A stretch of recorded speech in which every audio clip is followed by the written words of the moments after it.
আসসালামু আলাইকুম রহমতুল্লাহি বারকাতহু। আল্লাহ আমাদের পরীক্ষা করছেন কেন একটু ভেবে দেখুন।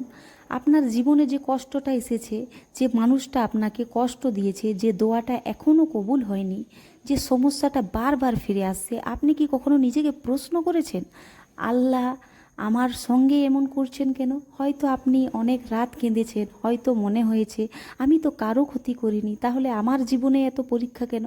কিন্তু আজকের কথাটা মন দিয়ে শুনুন।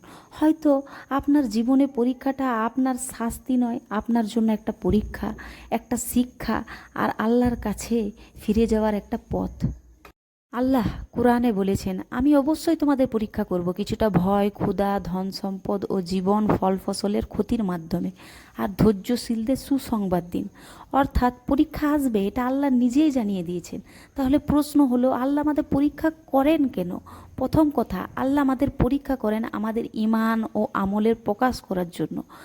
আল্লাহ বলেন, যিনি মৃত্যু জীবন সৃষ্টি করেছেন যাতে তিনি তোমাদের পরীক্ষা করেন কে আমলের দিক থেকে উত্তম। খেয়াল করুন, এখানে বলা হয়েছে কে বেশি আমল করে, শুধু সেটা নয়, কে উত্তম আমল করে। কারণ সুখের সময় আল্লাহকে মনে রাখা সহজ। যখন ঘরে খাবার আছে, শরীর ভালো আছে, টাকা পয়সা আছে, পরিবার পাশে আছে, তখন বলা সহজ আলহামদুলিল্লাহ। কিন্তু যখন কষ্ট আসে, যখন চোখে পানি আসে, যখন নিজের মানুষ দূরে চলে যায়, যখন রিজিকের সমস্যা দেখা দেয়, যখন দুয়ার উত্তর দেরিতে হয়, সেই সময় যদি একজন মানুষ বলে আলহামদুলিল্লাহ আমার আল্লাহ আছেন, তখন তার ইমানের সৌন্দর্য প্রকাশ পায়। দ্বিতীয় কথা, পরীক্ষা মানে আল্লাহ আমাদের ভালোবাসেন না, এই ধারণাটা ভুল।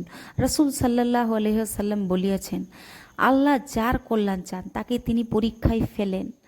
তাই জীবনে পরীক্ষা এলে সঙ্গে সঙ্গে ভাববেন না আল্লাহ আমাকে ছেড়ে দিয়েছেন, বরং কখনো কখনো নিজেকে প্রশ্ন করুন, এই পরিস্থিতির মাধ্যমে আল্লাহ আমাকে কি শেখাতে চেয়েছে। হয়তো আল্লাহ আপনাকে এমন কোনো জিনিস থেকে দূরে রাখছেন যেটা আপনি ভালো মনে করছেন, কিন্তু আপনার জন্য সেটা ক্ষতিকর। হয়তো কোনো দরজা বন্ধ হয়েছে কারণ আল্লাহ আপনার জন্য আর একটা দরজা খুলে রাখতে চান।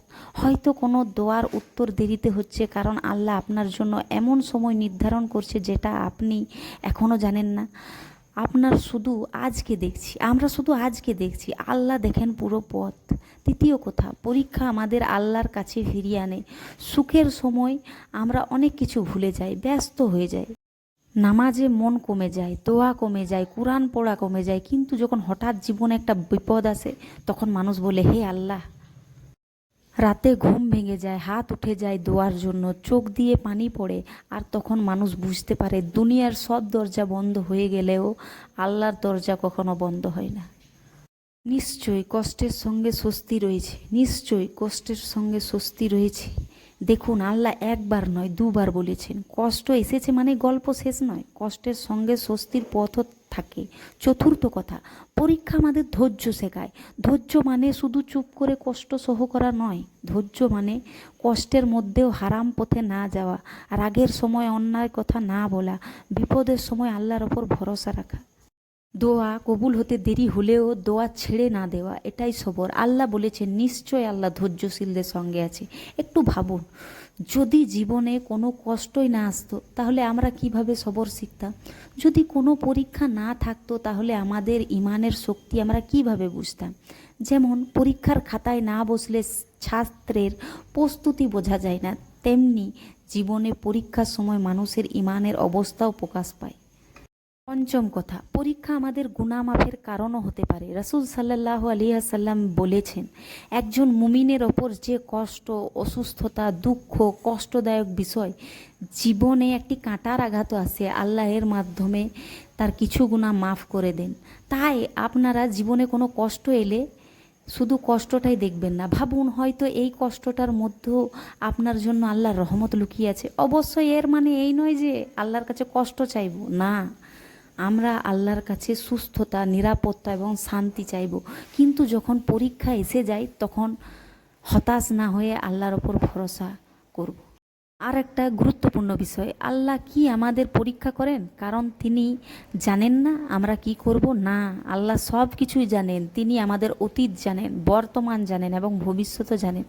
পরীক্ষার উদ্দেশ্য আল্লাহর কাছে নতুন করে কোনো তথ্য জানা নয়, বরং আমাদের কাজ, আমাদের সিদ্ধান্ত, আমাদের ধৈর্য এসব বাস্তবে প্রকাশ পাওয়া এবং আমাদের আমলের হিসাবের অংশ হওয়া।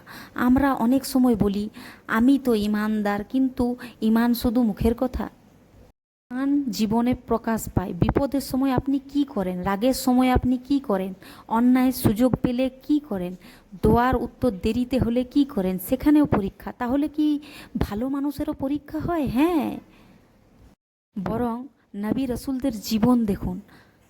আমাদের জীবনে কত পরীক্ষা এসেছে। নবী আইয়ুব আলাইসাল্লাম দীর্ঘদিন কঠিন পরীক্ষার মধ্যে ছিলেন। নবী ইউসুফ আলাইসাল্লাম জীবনে এসেছে বিচ্ছেদ, অন্যায়, কারাবাস।